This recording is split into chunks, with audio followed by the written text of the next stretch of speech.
today on our big broadcast, and we are excited as punch to be talking with Lodi here in just a few moments. That Lodi, WCW Lodi. We'll be chatting with him here in a few moments. We'll also be chatting with the great internet Dr. J. Izso as well. So let's call them on the old Skype audio and get this up and running here today. And we will see what happens. And I think there's Jay Izso, the big star. There is Jay Izso. The big star. Star, stage, and screen Jay Izso. There he is, yeah. And I believe we are also being joined by Lodi as well on the old Skype-a-rooney. Hey. There he is. Hey, what's up, Brad? How you doing? I'm doing well, brother. I hope you are. Now, because I can see nothing. Now, Lodi, I want to start off here by saying thank you for being on the show today. This is a hell of a deal. I'm a big WCW fan. As they say in the business, I guess you would say marking out. I guess you would say that. That would be the term. No reason. Now, Jay, how the hell do you know Lodi? I want to start there. Well, it goes way back when when there was Lodi and Lenny is actually where it goes back to. Holy smokes, good Lord. And it actually goes back to an old friend of his. I think it was his name Frog? Was that his name? Toad. Right? It was Toad. Yeah. Right? Toad, right? And Brad was in our area, and of course he was under Raven's camp, and yes. Which, by the way, these were great conversations. Brad was looking for a house. Okay, my wife, the lovely and talented Linda Craft. Yes, the fantastic Linda Craft, star of stage and screen Linda Craft. Yes, that's that one. Anyway, so we got hooked up with Brad, and we were helping him find a house, and I took him out to lunch. We went out to lunch a few times. By the way, you should see Brad's diet. Okay, I mean, like Brad would order like the grilled chicken breast burger sandwich and would take the buns off. All right, and then he would slowly eat the chicken breast. Right, and I mean, he was so. I mean, you had to admire the guy. He was so consistent about his diet. Anyway, so we got to know each other, and here he is in the car with me, and we're showing him houses. He's talking to like Raven, you know. I mean, he's talking to all these guys, right? WCW guys on the phone. I'm just driving down the road, getting ready to show him the next house, and the dude's talking to every wrestler I've ever seen in my life on TV. Seriously, like actually, Brad, we had Diamond Dallas on, and he talked about you. Oh yes. Yeah. I love me some Page. I've got good Page stories. Oh, I mean, it was, and I remember Brad talking to Diamond Dallas on the phone, right? Which is why I was kind of got a little psyched about when we interviewed Diamond Dallas on the show. Yeah. And so that's how I got to know Brad, and he's just a super, beyond all his accolades, which are so many. He's just one of the best guys that you'll ever meet. Well, one of the things that I always liked about Lodi was the fact that you always had the signs. You were always very entertaining in the ring. Why don't you think that you didn't get like a singles run or something in WCW, or was that never in the cards?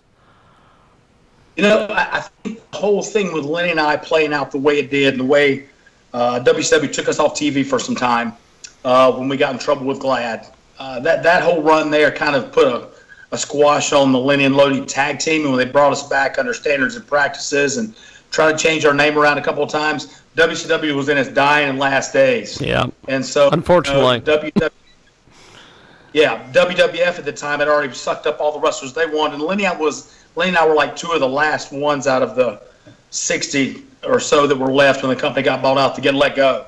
And so WWF at the time just about bought everybody up. And then after WCW got bought by WWF, I went to work for Dusty Rhodes down in Atlanta and run his wrestling company for a year and a half. That's awesome. Yeah, that was some of the best times of my life, actually. Working with Dusty every day was quite an experience. Now, Jay, we've talked about this before on the show, Sure. and I don't know if you've mentioned this to Lodi at all.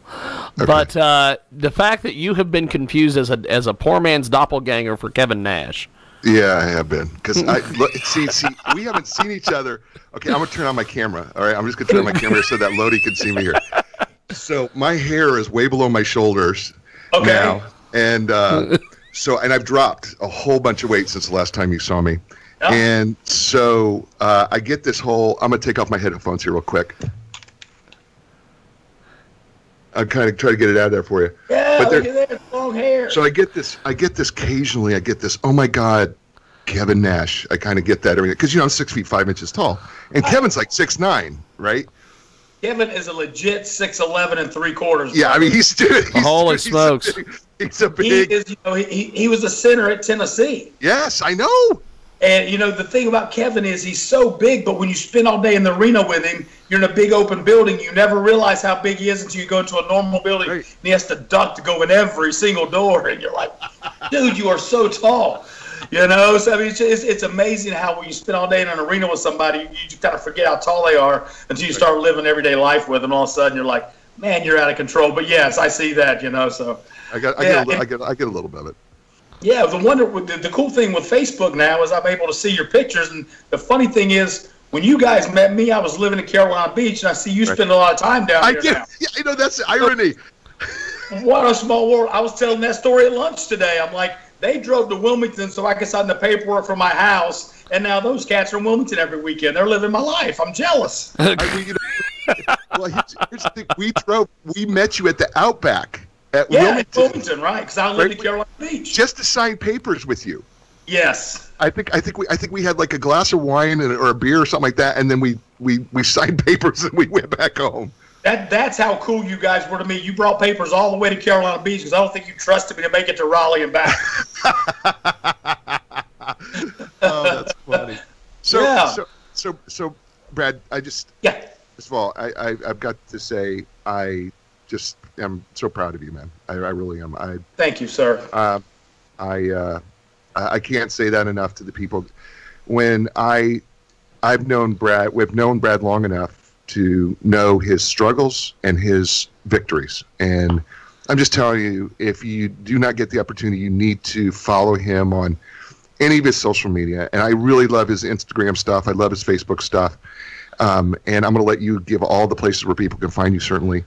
But you need to follow it because I'm telling you, if you're looking to be encouraged, if you're looking for some hope because you feel like it's hopeless, if you're looking for someplace, just one person out there who's got a positive message for a day, right? I'm just telling you, just check out Brad Lodi Kane's stuff because I'm telling you, his message is one that's going to give you hope. If you feel like you're at the end of your rope, just go to his page. It's awesome. He's there to encourage you, and it's really awesome. And tell me about Team Fearless. What's Team Fearless? Yes. I've been seeing all sorts of stuff on social media about Team Fearless. Yeah, one of the coolest things for me back in 2000 or so when I was living in Cary, from the house I bought from you and your wife. I had just left WCW and started wrestling at a training center down outside of Raleigh, just practicing with some kids I knew just to stay in shape. And there was a young kid who was just starting to wrestle there. He was just getting out of the Army down near Fayetteville. His name was Scotty Matthews. And so I kind of helped break him into the business right before I took off to go to Atlanta. And Scotty Matthews, when I was really need to go train with my original trainer, C.W. Anderson. He's outside Raleigh. He's great. He'll help you. So I moved to Atlanta, and Scott and I reconnected a couple years later and decided to form a tag team called the Hybrids. Now, after I left WCW and went to Atlanta and worked for Dusty Rhodes for a couple years, I ended up in Charlotte because I was running John Boy and Billy's wrestling company. They put their name on it, and C.W. Anderson and I owned it. So I was on John Boy and Billy show every day, for months. But when we kicked off the Wrestle Force America for John Boy and Billy, we kicked off in January, and in May, I had my second neck surgery. I had a discectomy and thought I was finished wrestling. I was out for 18 months. And when I came back after my second neck surgery, I happened to reconnect with Scotty Matthews, who had wrestled for us at Wrestle Force there for John Boy and Billy. And he was wrestling and doing indie shows and looked good. I said, when I came back, I said, why don't we form a tag team called the Hybrids? And so he and I tagged together, and we had a couple of shots with WWE. We did some dark matches, and I think they wanted when they said they wanted the old Lodi back, what they meant was they wanted the young Lodi back. And young Lodi, that was the problem. So we had a couple of runs with them, but nothing really stuck. And Scotty and I kind of went our separate ways. And Jay, you know my story, and I have no issues talking about it because everything's on the internet, and I'm very open with my substance abuse problems and rehab problems, and going to rehab and getting my life turned around. And 2006, I started going to church again, and I was raised in a very strong Christian home. And I jokingly say we had an open door policy in my household. If the church door was open at church, we were there. Sunday night, Sunday morning, Wednesday night, Saturday night potluck dinner, whatever it was, we were there. But, the thing for me was I ran as far away from that as I could when I was wrestling. In the back of my mind, I always knew what I was doing was not right, not the way I was brought up, and not the way I wanted to live, but I just kept running from it. And so as I started going back to church and started getting my life back together and getting back on the right track and doing some of the things I should have been doing all along, I reconnected with Scotty, my old tag team partner. And lo and behold, guess who had given his life to Christ and turned his life around? So we formed a tag team together called Team Fearless. And the reason we call ourselves Team Fearless is because we're fearless to stand on any street corner, any wrestling locker room, any wrestling venue, and talk about our love for Jesus Christ. And so every shirt we sell, every picture we sell, all has a Bible verse on it. And so our deal now through wrestling, as much as I love it, and I always said no wine movement or song makes me feel like I do when I entertain people, but it's second in my life behind my love for Jesus. And so to be able to take a passion like wrestling and use it to spread the gospel, it's been the biggest blessing in the world for us. That's awesome. Now, Lodi, you bring up an interesting point there. And Jay, you and I have talked to all sorts of different people on this broadcast about this. But why is it that in pro wrestling there are more wrestlers and more people that are born-again Christians or going towards Jesus? Is it because the business is known for all sorts of other things, drugs and chasing women and all that, and is it like you guys are trying to reform their business, or because I noticed that there are a ton of you guys out there, and I think it's awesome, but how did you all end up in pro wrestling? When I first started wrestling, doing indie shows back in 1995, 96, 97, before I started at WCW, the wrestling locker room language is horrific. Yes. You can't put a match together without using an F-bomb every other word. It's an adjective. We use it for everything. And so the wrestling locker room, and especially when I went to WCW, the Bible and Jesus and God, it was just never spoke of. It just was not a thing. And it was amazingly enough when Scotty and I got together on Independence and started doing our thing together, and I started to run a wrestling school in Charlotte. Had a lot of young kids. We always go to lunch afterwards. And it was so cool to watch these young kids. I was always the last one to sit down when we go to lunch after wrestling practice. If a new kid was with us and started to eat, these young kids were like, hold on, nobody eats till Lodi prays, brother. And so it was neat to see these other kids slow the loop down. And it's got to the point of where my biblical mentor asked me one day, we were doing a Bible study, he and I together, and our weekly study was on your language, and we'll all be judged by the words we chose to use, every careless word we utter. And I tried to explain to him, I'm like, that's wrestling talk. And he's like, then just stop. And I looked at him for a second, and I thought about it. I'm like, yeah, I could just stop. And since then, that was 2009, 2010 maybe, I've really taken that out of my verbiage. And so it's so funny when we're in locker rooms now, if Scotty and I are in there may be lockers between us and some other guys, and you hear somebody drop an F-bomb, and somebody say, hey, Lodi's in here. And you hear that wrestler go, sorry, Lodi, didn't mean it. So it's been neat to watch our attitudes permeate that locker room because of our veteran status. One other guy who was great with his faith and has now been picked up by NXT and is doing well is Gunner. And, Gunner being from the Carolinas has real strong faith. Right. Caprice Coleman. There were several of us out of North Carolina that really kind of banded together and went to go down to Dallas and work for a group called the Christian Wrestling Federation. And it's been really nice to see some of these young kids get on board with their faith. And when you talk about reformed wrestlers and other wrestlers, turning to faith and turning to God, I've become really close with Nikita Koloff, who I knew outside of wrestling. But Nikita and I had lunch one day last week, and he's just a great man of God. And the first time we ever met back in 2001, we sat in a hotel room in Raleigh, and he prayed for me for like 4 hours. And so we've stayed in touch since then, but we usually have lunch about once a month or once every other week. And he's a great man of God. And one of the coolest stories I have to share with you that I need to tell you, I worked with Lex Luger the whole time, obviously, I was at WCW. I grew up watching Lex. I had never heard Lex use the word Jesus or Bible ever at WCW. Nikita told me, this was a couple of years ago, he said, hey, Lex has been staying with me. He's going to come to lunch with us. And I didn't realize at that time, that's when, Lex is now in a wheelchair, if you didn't know. He had some problems, and Lex is confined to a wheelchair now. And so for me, working out with Lex Luger, Jay, you can understand this, he was one of the most ungodly strong men I've ever worked out with. Right. And he was one of those strange guys who, if he started his workout strong, you're like, wow, he's strong. As the workout went longer, he just got stronger. Stronger. Yeah. He didn't get tired. It's like, it was amazing to watch. There was like no tiring him, and he had the body, and he had the, talk about the discipline with the diet and the whole 9 yards. Right. To see him come in a wheelchair, it hurt my heart. Because I worked at his gym when I lived in Atlanta, because he and Sting owned a big gym down there called Main Event Fitness, and to see him come in a wheelchair and still have that pride of like, there's a chair in his way, because Lodi, I got it, and he pushes the chair out of the way and wheels himself on in. But the first thing he does to me is he quotes a Bible verse, and it kind of caught me off guard, and I didn't realize he'd given his life to Christ a couple of years ago, and to sit at lunch with him and to see him in this wheelchair, but to have this sense of life about him that I'd never seen before, and to watch him quote scripture, it brought me to tears. And it's an amazing to see the difference in him. And you're right there, Lodi. I've seen shoot interviews and all sorts of different things with Lex, and he's a totally different dude than he was back in the day, because I've heard all sorts of tales about how he was a prick, and you didn't want to be around him, and all this. And you see him on these interviews now, and he's totally different dude, and he's laughing and having a good time and everything. So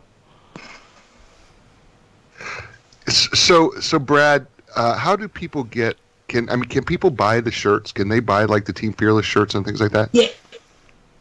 We have them at all the events, and then Scotty, the cool thing about Scotty is Scotty also makes a lot of our T-shirts, so he sells them online. That's awesome. Facebook page and stuff. Get them there. We have a Team Fearless Facebook page, so if you go there, they can shoot those out to you. And like I said, all of our shirts will have Team Fearless on them, but it will also have a Bible verse. It's funny, so we're at shows, and we sell pictures and T-shirts before the show and intermission. And wrestlers are notorious for, you got to sell the gimmicks and make as much money as possible. I don't care how long the line is, Scotty won't sell a T-shirt to a kid without explaining the Bible verse. Wow. Hey, Scotty, we kind of got to go here. He's like, hey, I'm my bad. Yeah, and I'm all convicted because I'm calling him out. I'm like, my bad, you're right. Go on with your bad self. So, it's, he and I, the whole thing, iron sharpens irons are kind of our deal for us. And, Proverbs 27:17, iron sharpens another man. But he and I are so much better together than we are apart, because, kids see us and we dress alike, we look alike, we've been friends for so long, we kind of act alike. And so, the whole thing we bring together to the table is pretty cool. Isn't it interesting, Brad, that you Lodi and Lenny were kind of these twins. Yeah. On level, and now you've got this new twin on a whole nother level, and it's far more powerful, right? Far more powerful. Yeah. Right, which is cool. Yes, absolutely. And we speak together a lot. We speak at churches, and we speak at small groups and youth groups, and that for me is my transition. I know I don't have a lot of time left in the wrestling business. I'm getting old, and as you guys know, we can talk about for a second, but I just had my third neck surgery in August, and my neurosurgeon said I could never wrestle again. So we're about to shoot that down next weekend. I've seen this. Take me and Jay through this whole process here, because I'll tell you, the wrestling industry, people having neck problems here and there. Yes, sir. You've had these guys who have had neck fusion surgery, and they've been told the exact same thing: never get in the ring. All this. Take us through 3 of these things and what you've done to come back from a physical aspect. Yes, sir. I suffered my first neck injury before I ever got into wrestling. I actually ruptured a cervical disc in the gym working out. and that was in 94, and I started wrestling in 95. And then 2002, I had my second discectomy, and this time they put a titanium plate and 4 screws back in the back because I had discectomy between C4, C5, C5, and C6 was already gone. And last summer, I started having some issues in the gym with my left arm, and anytime I've had neck issues before, it's always affected my left arm. And I went to see a sports doctor, a friend of mine, and he said, I think we need to get you an MRI immediately. And they got the MRI, and it was not good. And they tried to rush me in to get a discectomy on between C6 and T1, and I actually failed my pre-op. They came in and came back with my EKG was abnormal, and I had some heart issues. And last summer, cardiovascularly, I was probably in the best shape of my life. And so I knew something was wrong, and they rescheduled all these heart tests 2 weeks later. So I put off my surgery for a couple of weeks, but I finally had the surgery. And after I went to my 4-week follow-up, my neurosurgeon, who was a really nice guy and did a great job on my neck, he's like, hey, I think you can take the neck brace off, like you're healing well. And he would not let me work out for the first 4 weeks, and I did not. I sat on a bike and pedaled for 10 or 15 minutes a day, but that was about it. And so he said, hey, you've been through this before. You know it's going to be a year or so for you're back to normal, and do you have any questions for me? And I said, yeah. I said, when will I wrestle again? And he just looked at me, and I thought he was joking, but he used the F-bomb, and he said, effing never. And that was hard for me to swallow. I was not expecting to hear that. And I know I've had several of my friends who've come back from 1 neck surgery, a couple of guys that have come back from 2. I don't know anybody that's come back from a 3rd one. And he looked at me and he said, hey, and he went into to describe the NFL players. If you've had 1 ACDF in the NFL, they will let you come back and play. But if you've had 2, you're done. You can't step on a field again. And he said, sir, you've had 3. He said, you're done. And that hit me hard. It was hard. It wasn't what I was hoping to hear. It wasn't what I expected to hear, and it really broke my heart. And so for a couple of days, I had a big lip and kind of wandered around, like, what am I going to do? Because my spandex has a lot of miles left on. I wasn't ready to hang it up. Not on somebody else's terms. Maybe on mine, but not on somebody else's. And one of my very best friends in the world, who is still a referee at WWE, Charles Robinson. He and I Little Nate. That's awesome. Little Nate. Little Nate is he's one of the most optimistic people in the world, and he understood, like only a wrestler can. When you tell a wrestler he's done, and but he had a great point. He said, hey, let's not think about it right now, but after you start to heal, it's taken you a year or so in the past. What's to say you and Scotty can't go out and do some tag matches? Before. Well, and you bring up an excellent point there. There are a lot of guys, a lot of indie guys that I know just in the Midwest that they have lengthened their careers because they've found a tag team partner. And, that was the thing. I talked to you guys earlier about breaking Scotty in the business, and I always call him a young green kid. Scotty's 2 years younger than me, so he's not a young green kid. But in wrestling, if I've been in a day longer than you, you're the green kid, right? So, right. In our tag matches before, it was always a deal where we set up where I would come in and look good in the beginning, Scotty would take the heat, I come in at the end, for the high tag, and I look like a champ, and the show's over. Well, 3 years ago, my tag team partner, Scotty, was riding his bike home. He's a personal trainer, was riding a bike home from the gym, and he got T-boned by a car and broke his pelvis. Holy smokes. Had an open book fracture of his pelvis and had to get 4 pins and 2 plates put in his pelvis and get his pelvis put back together. And so Scotty, his fiancée at the time, was a small 100-pound girl, and he lived in Fayetteville.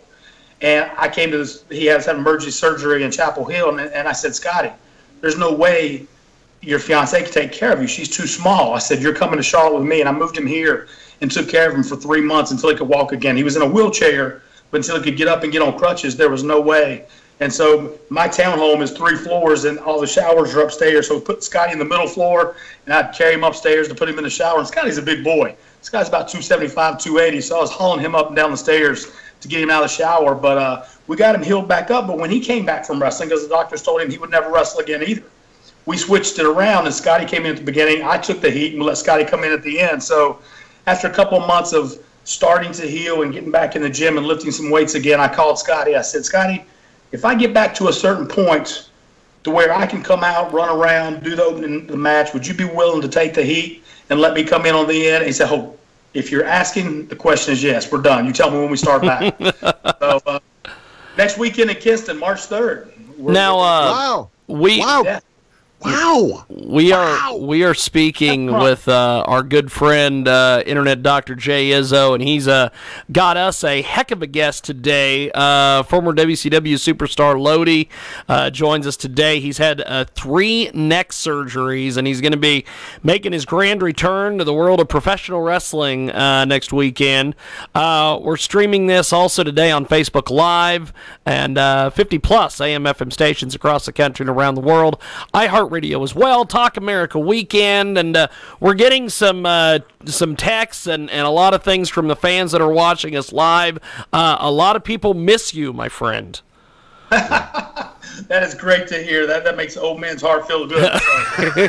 Old man, from the pictures that you and Jay sent me. These indie shows, it's kind of funny. Scotty and I had a match last summer, and it was 2 young kids. And we put the match together, we go out, and we'd never seen them before, never worked with them, and the kids were phenomenal. I mean, they were great. So when you never worked with somebody before and you get back to the back, and especially when the kids are good, you're like, hey, love to work with you guys again. Next time we'll do some more stuff. You took good care of us. You guys are good. And Scotty just randomly asked him, he's like, by the way, how old are you guys? One was 19, one was 18. Scotty's like, my daughter's 20. So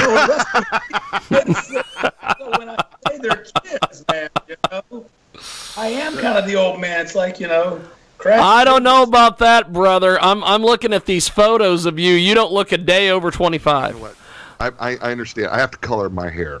Okay. I have to do that now. Yeah, every 4 weeks. I know. I'm looking at it. Brother. Yeah, I'm seeing it. When I go back to the ring next weekend, this will all be black. Yeah, that's what I was gonna say. We keep just for men in business. Yeah, I'm telling you. My wife says, how many of those boxes are you going to go through with your beard and your hair?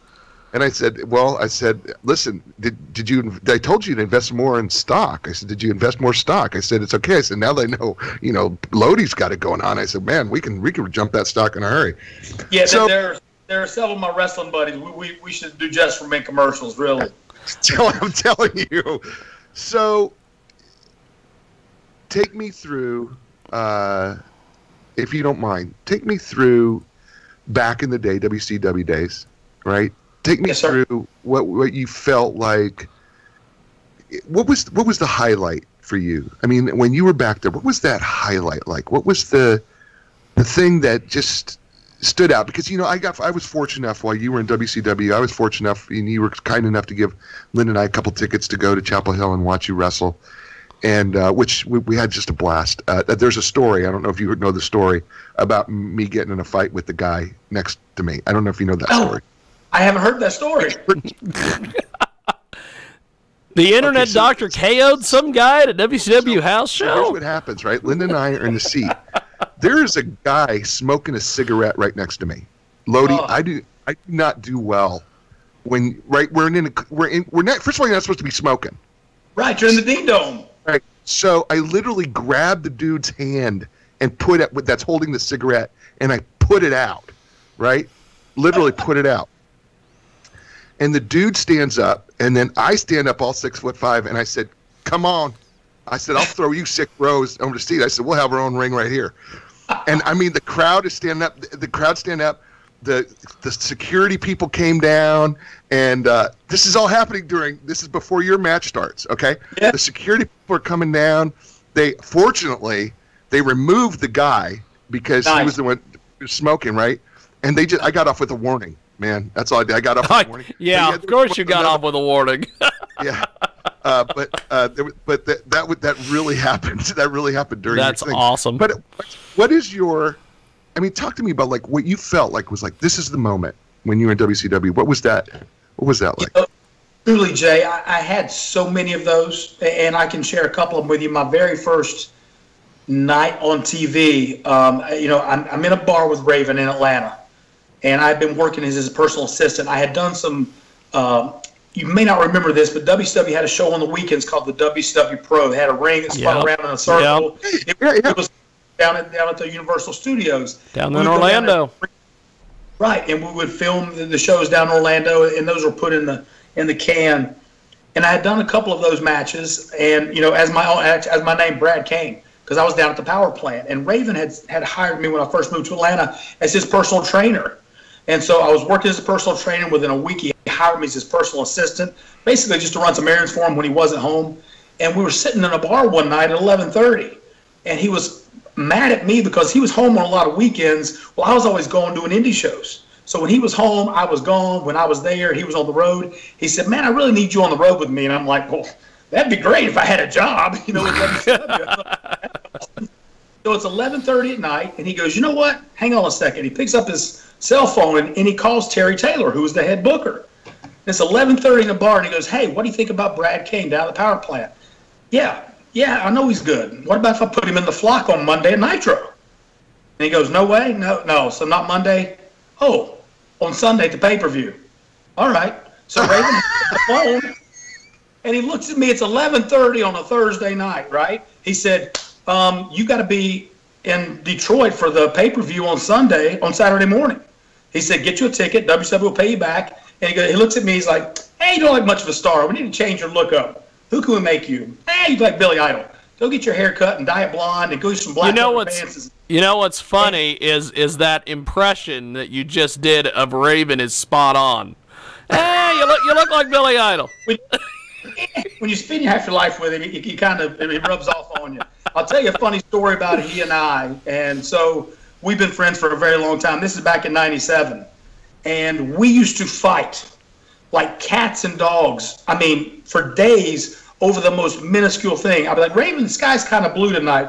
"No, it's more light blue." That would turn into an argument. I mean, go figure. And for whatever reason, we were always butting heads. And we were having this discussion with some of the other guys one day around dinner, and they're like, "Well, you know why you two fight?" And we're like, "No, why do we fight?" They're like, "You both are carbon copies of each other." And we're like, "No way, I'm not like him." And Raven's like, "I'm not like him. He's probably the most belligerent man in wrestling." He goes, "He's so belligerent." And I don't know how it happened, but randomly the next day, Raven's like, "Speaking of whatever, what are you getting me for my birthday?" I'm like, "What are you getting me for my birthday?" He goes, "Well, my birthday's next week." I'm like, "My birthday's next week. We both share the same birthday." Fantastic. Fantastic. Yeah, true story. All of a sudden, maybe there's something to this zodiac sign thing, because before that, neither one of us bought any of it. But after that, we kind of just like, all right, we'll go with it. But, he is a true genius, and I owe him so much. He got me my job at WCW. So here I am at a bar with Raven on Thursday night, and by Saturday morning at 10 o'clock, I've got to change my whole look up. And I had, Jay, my hair was the color of yours. So I had to get blonde hair by Saturday morning. I had to go through like 2 or 3 treatments in a girl's chair, and she fries my scalp. I had to get some black leather pants, some Harley boots. Went down to little 5 Points in Atlanta, get some chains and gloves. Yeah. And so you say, what is it? What is a highlight? I walked out at the Palace at Auburn Hills as a kid growing up watching the Pistons play there on TV. 18,000 people on a pay-per-view. So that was kind of a big deal.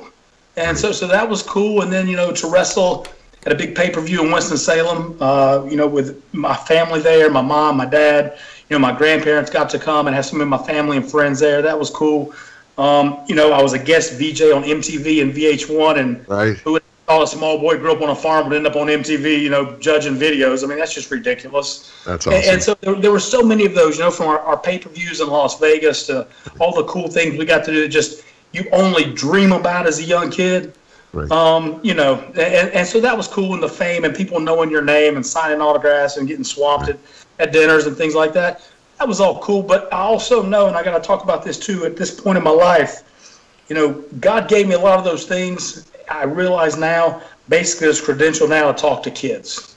Right. And what I mean by that is, I've been a youth group leader at my church was for 7 years, and my co-leader for a year and a half was my youth pastor, whose dad was a pastor, kid who never drank a beer until he was 32. And so if I was ever not there on a Sunday night and we had juniors and seniors, if they would ask Matt a question and he would tell them, well, you shouldn't do drugs because, well, Matt had lived a really clean life. Right. And they're like, well, call Lodi and see what Lodi says. Call Lodi. From church, with all my kids, like, well, Lodi, what's your opinion on this? And I would tell them, like, well, if Lodi says it, we'll listen to him.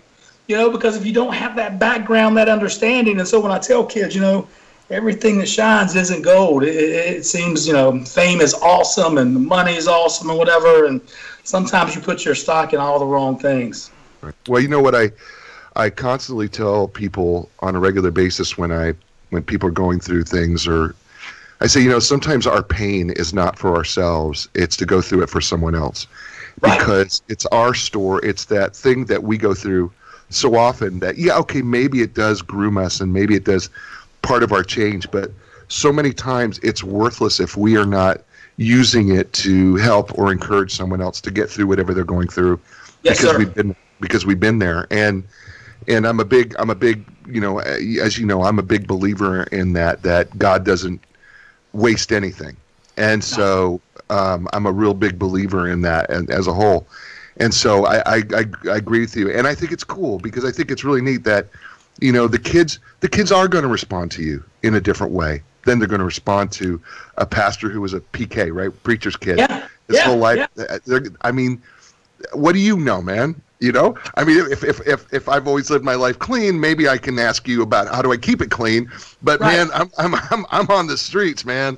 And how do I say no? Right. Probably one of the biggest questions you get is, how do I say no to the peer pressure? How do I say no to that? So I think that's really, really cool. And then I think Brad, one of the things I want to talk about, because I know you love her, is I want to talk about Little Miss O. Because I know she's your pride and joy, and the light of my life. Yeah. So talk about her a little bit and how your relationship has gone on and developed with her, being a dad, and that whole thing. I think that's cool. And my little girl is, I could talk about her all day long. It's so amazing to me how a female, and even at 2 years of age, people are like, did you really need a paternity test with her? Because she's your mini-me. I mean, if you see her, I don't know how something that looks like me can be that beautiful. I just don't know. It does, And so the hardest part of our relationship is, she lives in Ohio, so we see each other a weekend a month, and we see each other half summers and half Christmas. But she is absolutely a dream. And for me to see in her at a young age, my personality and my stubbornness and I know everything, I'm ready to go to law school tomorrow, in a 2 and 3 year old female body, I'm just like, Right. But we have this relationship, we get along. So, I mean, when we're together, it's like being with my best friend. She is absolutely amazing. And for me, I know, and she's got this, and she may have been 5 or 6 years old when she first said this, but I'm like, Olivia, do you know what my number one job is? She goes, yes, Dad, you want to get me to heaven? I'm like, you got it. If I don't do else, that is the number one thing. She's like, I know, Dad, you tell me every day. I'm like, okay, as long as you got it.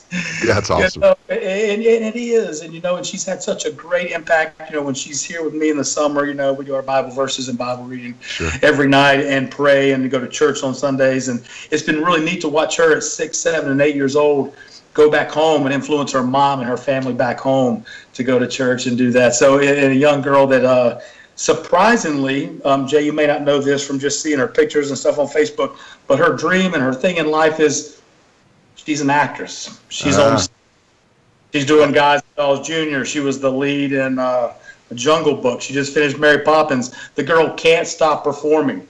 I don't know where she gets it. I don't know where she gets it from. I have no idea where she gets that from. I don't get it. I don't get it. I mean, clearly it's not her father. Clearly, her dad has nothing to do with the entertainment business. Yeah, so she's clearly school, and it is so strong, and you see that, and you're like, and her mom is wonderful, and she's a great mom, but would never get in front of people to do anything. She's very shy and very reserved, but to see this flamboyant, just out loud, boisterous little girls, she's amazing. We've got Lodi with us today. We've also got Dr. J. Izso, the big star, Dr. J. Izso, and now something me and Jay talk about, and we talk to all sorts of strength athletes and all sorts of people on this program. You mentioned the power plant. Just seeing some of the different things that they're doing in Orlando with NXT. Was the power plant kind of the forebearer for what they're doing down there? I absolutely think it was. And Buddy Lee Parker, I was in the Army, and I went through basic training, and it was tough. It was hard. Training for bodybuilding contests, it was tough. It was hard. Training with bodybuilders and powerlifters, it was tough. It was hard. Buddy Lee Parker, for the tryout to get into the power plant, the 3-day tryout, you had to go through just to get in, to pay your $5,000 to become a wrestler. Yes. was amazingly difficult. And if you pull any of those videos up on YouTube, there are probably 5 or 6 of them out there of guys throwing up and just falling over. And it was tough. And I went in down there in what I felt was really good shape. And my tag team partner that you met, Jay Toad, when we went for our tryout, he quit on the second day. He had to go back home and get in shape and come back 2 months later, go through the tryout again. He didn't even make it. He smokes. Quit. My first class, when I went through, there were 27 of us tried out. At the end of 2.5 days, Wednesday, Thursday, Friday, there were 3 people left.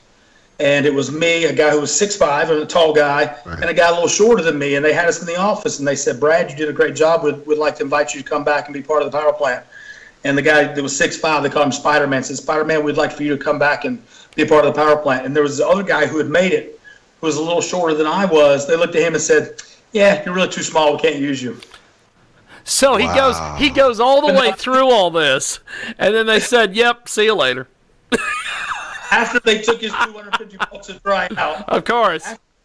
After he killed himself for 3 days, they're like, "Congratulations, kid, you made it, but we can't use you." So wow. I don't know where this guy ended up in life, but I'm pretty sure he was devastated that day. Well, see, I've heard stories, and even on Dave Bautista's DVD that WWE put out a few years ago, he said that him and his friends went to the power plant, and they ran them out of there. And Buddy Lee, the machine when it came to squats, and so when you work out and you feel like, if you squat a lot of weight, I can squat 400 pounds, I can squat 500 pounds. That's all fine and good, but when you're doing sets of body weight squats for 50, followed up with 25 push-ups, and then 50 squats and 25 push-ups for an hour at a time, you start to give. And then you go outside, rinse in the parking lot, and you come back in and do more squats and more push-ups. Then they put you in the ring, you start running the ropes. I mean, these guys are falling over left and right. I mean, most of the people quit within the first 6 hours. Most people don't even make it to the second day. So, and here's the thing. I learned after being at the power plant for a couple of months, they didn't need any more wrestlers. Right. Guys on TV, you come try out. We had 30 and 40 guys a month show up at $250 a pop. Do the math. And most of them quit the first day. See, so this right there, and you hit something on the head there, my friend. And me and Jay talk about businesses and finances and things on this broadcast all the time. Personally, what I would have done if I was WWE is I would have kept the power plant open and just kept people coming down there and paying their $250 to $5,000. Yeah, that seems like a money pit, man. Why not just keep that open? It really was. It was amazing to see how many guys. And you watch these videos that I think one was done by 2020 or Dateline. Yes, yes. And they would interview these guys as they quit, and these guys would pour out their hearts like, this was my dream. I'll be back tomorrow, all those guys. So you see these guys fall out, and it's fun if you ever go back through there. You're like, well, Lodi, I didn't see you in any of those videos. All the videos I have long dark hair pulled back in a ponytail. So if you're looking for a blonde-haired Lodi, or you're not going to find him. You're not going to find him there. And my hair was pulled back in a ponytail. But, it's funny how things change and characters change. But that was, like I said, and there were a couple guys who came out of there and were able to do well. Dale Torborg, who was the Demon, and his dad was imagine for the White. Dale came down and went through the. He was like a batting coach for the White Sox or something, wasn't he? Right. He's a strength coach for the White Sox now because the Charlotte Knights here in Charlotte are an affiliate of the White Sox. Right. He comes out to see Charles and I like once or twice a year, and we all go to dinner or breakfast or whatever when he's in town. So Dale's a good guy. Yeah, he's a great guy. Now, Lodi, something else I want to get your take on from the physical perspective. Being at the power plant and being in wrestling and all these things. I laugh with Jay every once in a while when we talk on this show or even when we talk privately. What the hell do you think about all this CrossFit stuff? These these people doing these pull-ups that aren't pull-ups and. All this stuff. I have been involved in the fitness business for a long time, and people always say, I bet you hate CrossFit. If somebody's working out and making themselves better and not getting hurt, I'm all about them making themselves better. Yes. But there are so many people who don't have the experience with some of these Olympic lifts, and you go in and you just kind of get a little refresher course or a basic course to it, and you start competing at exercise with someone else and the form goes. And I think the most telling thing, and Jay, this you may know this already, but if you go to a CrossFit competition to watch one, half the crowd is in a sling or on crutches. It's true. It's so true. They're not doing CrossFit. And yeah. I want to make myself better. I don't want to get hurt in the gym. If I get hurt wrestling, that's great. If I get hurt doing my sport, but my number one thing is to keep people safe. And so if somebody's got a great CrossFit instructor that's monitoring their form and they're doing things properly, I've got no problem with it. But I've had a couple of my clients who leave me and they're like, hey, I got a friend who wants me to try CrossFit. Yeah. And they come back weeks and they've hurt something. Right. And so that's been more of my experience with a lot of people. I've talked to folks that have said that like the tire flips and all that. They're like, if you don't grab a tire a certain way, you can tear a bicep. Yeah, there are a lot of accidents waiting to happen if you're not careful, and I think that's my biggest issue with that is just people getting hurt. I would like people to make themselves better. What about you, Jay? How do you feel? Well, because I still power clean, right? Right. So. But, I still feel like I have to work on my form all the time. I mean, people will say to me, you do 10 sets at 135 pounds. Why aren't you going up in weight? And I said, first of all, I'm over 50. I said, so I'm not interested as much as the weight. I can do it, but I said, you don't understand. Your form has to be impeccable. I can throw out a back in a heartbeat. I'm doing it to strengthen my back, work on my quickness, and because I still want to keep some quickness and I want to keep some power, right? And I have a metal knee. Okay, I have a knee replacement, so I still squat over 400 pounds, and I still deadlift over 400 pounds, and I still do all that stuff. But I tell them, I spend so much time working on form and all those things, because you never can. I felt like you never could perfect it. I felt like there was always something better I could do with my form, whether I could drop a little bit or I could get back. What is it? Bill Kazmaier. I actually have one of Bill Kazmaier's machines that he built, by the way. And it came out of Carolina Beach. His machine. He had his bicep machine. I got it. I own it now. Nice. Anyway, Kazmaier they used to talk about Kazmaier. He could sit in that chair. Literally, that back was almost straight when he would sit in his squats or his deadlifts. He'd sit in literally that chair, and you're always working. I always felt I'm always working to get myself back a little bit further, even if it's a millimeter. And I think that's the problem with, I think CrossFit is that I think, first of all, people jump into it and they think they're going to get in shape, and you can, but you've got to do this thing slowly, man. You cannot, and I get it. It's cool and it's hip. I don't have a problem with it, but you got to work into it, and you got to work slowly, and you cannot push the results. Because I'm telling you, one bad hang clean, you're done, and you're done, done. And I think that's the risk that people run. I don't have anything against it. I just want you to do it right. I could have said it better. That's my feelings exactly. And one thing, I've always been a big believer in the big powerlifting moves done properly. One of the most successful things I've done at my gym in the last year and a half is every Saturday morning we have a 9 o'clock deadlifting class. And I have girls and I have guys. We've got people who come in for the first time, and guys have been doing it for 10 years. And everybody does a different weight, but they do what is good for them. And I'm just a stickler for form. And I yell, I'm just like when I train my wrestlers. I'm like, we don't do it till we get it right. We do it till we can't do it wrong. That's right.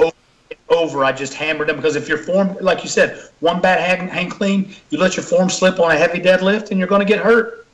Well, and the other thing is, Brad, I think the thing that you and I both know real well, I mean, training for all the years I've trained, right, is, and then you have too, is that, when we get tired, we get sloppy.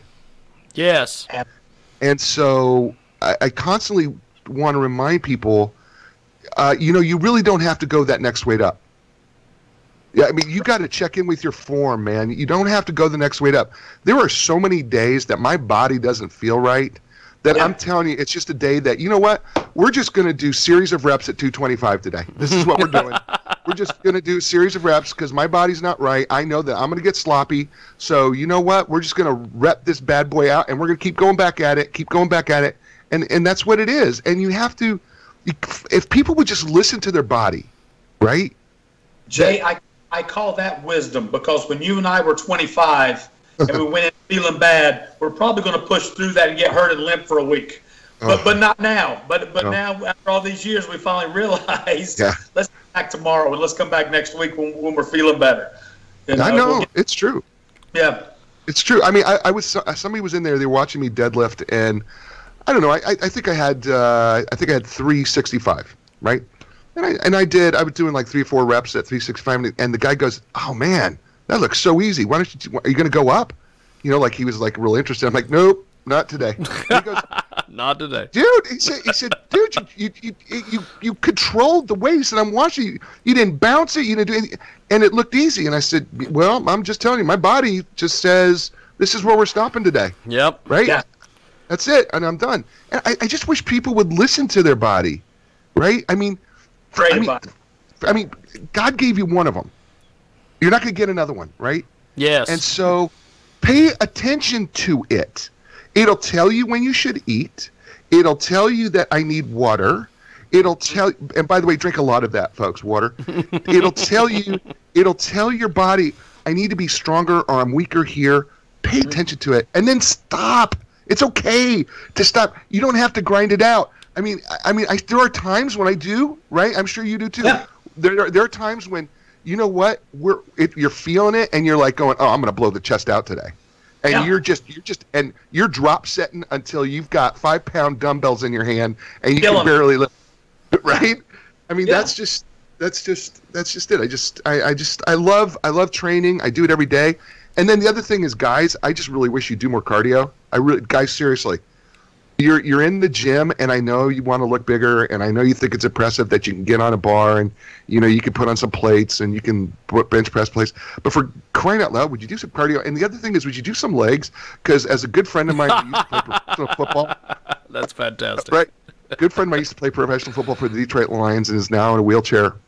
And he used to say to me when I train, he said, Izzy, he says, I watch all these guys that come here. And he said, I'm watching all these guys, and all they do is bench press and curls and everything. He goes, they look like they're shooting a cannon from a canoe. You know, that was his, right? That's what they did. So, guys. Ravens line always, you'd see a guy with a great upper body, skinny legs or whatever. He's like, he should sue his lower body for non-support because, man, it's like bad legs like that. That's hilarious. Yeah. So tell us Brad, what do you see on your future horizon? I know we're in Kinston, which is just down the street from me here, and I guess down the street a couple hours, maybe an hour and a half. Yeah. So what's the future hold for Rad Lodi Kane? So we've got 4 shows on the agenda. We got Kinston coming up, and then we're in Tifton, Georgia for the Christian Wrestling Federation, I think on the 15th, 16th, maybe on a Friday night. Then Scotty and I are in Chesapeake, Virginia. We're up there for a big show. I'm actually speaking, I think, that afternoon at a youth group up there. And then I've got a week off. And then March 14th, we're back in Gastonia, North Carolina, which is about 25 minutes from me and Charlotte. So all my clients are coming out. So I'm excited. A lot of my clients that haven't seen me wrestle before, big group from the gym is coming.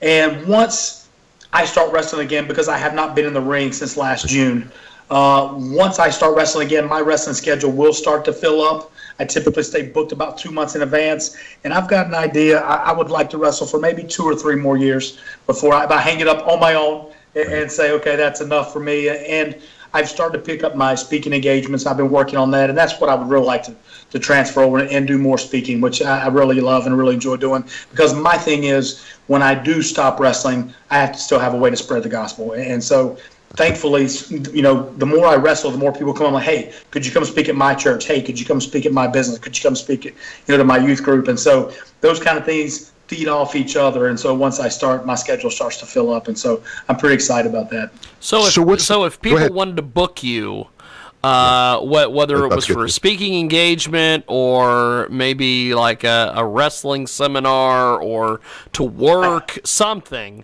how do they do this?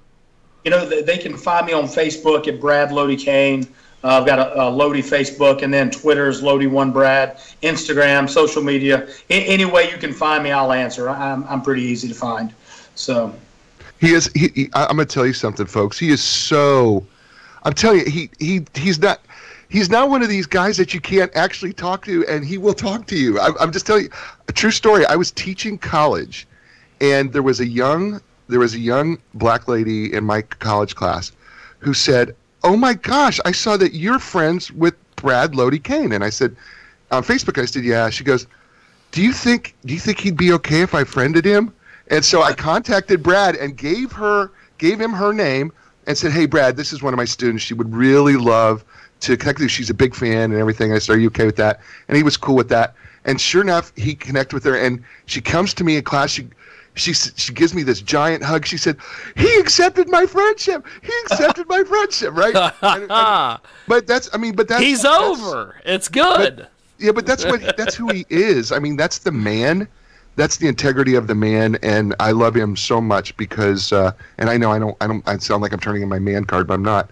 I love him so much because I respect him so much, and I can't say enough good things about the man on the other end that I'm looking at right now because he's awesome. Thank you. I appreciate that, man, very much. It's very true. I've been so blessed. I mean, we could talk for 3 hours, and I could keep telling you all the cool things I'm able to do, but everything, as I told you in an email text earlier today, is because of God's favor. Without him, I am nothing. I couldn't lift weights. I couldn't work out. I couldn't wrestle. Everything is because of him. And I know that's why I'm still here, because I lost a lot of my friends to drug abuse and substance abuse while I was at WCW. And I truly feel like one of the reasons God left me behind, as opposed to taking me sooner, was to help others. And so if I can help one person, 2 people, 1,000 people avoid some of the pitfalls I made, then that's a success for me. Well, you're an encouragement to so many, yes, my friend, and I can't say it enough. I'm so proud to call you friend, and yes, and I want to thank you so much for indulging me at the last moment to do the show for an hour. I am so grateful. I am so grateful for that, and so I do want to thank you so much for doing that. And people, would you do me a favor? Would you please reach out to him, follow him, even if you're not going to talk to Brad Lodi Kane? Go on Instagram. Follow him. I'm telling you, it's just he's a voice in the wilderness who will brighten your day just by the things that he does and he talks about. And he's so encouraging, and he's just an awesome, awesome man. And I'm privileged. I'm privileged to call him friend. And so, James, I know we've got to do our formatics thing here, let everybody know where we're at, and I'll let you kind of close this thing off here. Well, get a hold of us online, JiggyJaguar.com. Download the Jiggy Jaguar app in both the app stores, and also find us on the internet, as I mentioned, JiggyJaguar.com, iHeartRadio. Lodi, I appreciate you making time for us today, brother. This has definitely been fun, man. We talked a wide variety of topics, and Jay, of course, I got Jay to finally tell another pro wrestler the Kevin Nash doppelganger thing, which I always do. I like to embarrass our internet doctor friends. Yeah. Well, you ought to see the food line. The food line. There's this kid David, right? This kid David comes in and he says it to everybody. He goes, "Dude, he looks like Kevin Nash," and he pulls up this picture of Kevin Nash. And here I'm in I just got out of the gym. I got the long wet hair, and I got going. And he pulls it out and he goes, "Look, he looks just like him." And I'm like, "God, stop it!" But he's enthralled. He's enthralled with me, so that's all right. I talk to him. I smile at him. He's cool. Well, I appreciate it, guys, and we will talk to you next week, Jay. And yes, sir. Lodi, don't be a stranger. We'd love to have you back, brother. Let me know when. I'm all for it, okay? Definitely. Right, thanks, Brad, definitely. so much. Thank you, guys. Appreciate it. Right. There goes Lodi. There goes Jay Izso. And that wraps it up here for Talk America Live on a fabulous, fabulous weekend. Thanks for joining.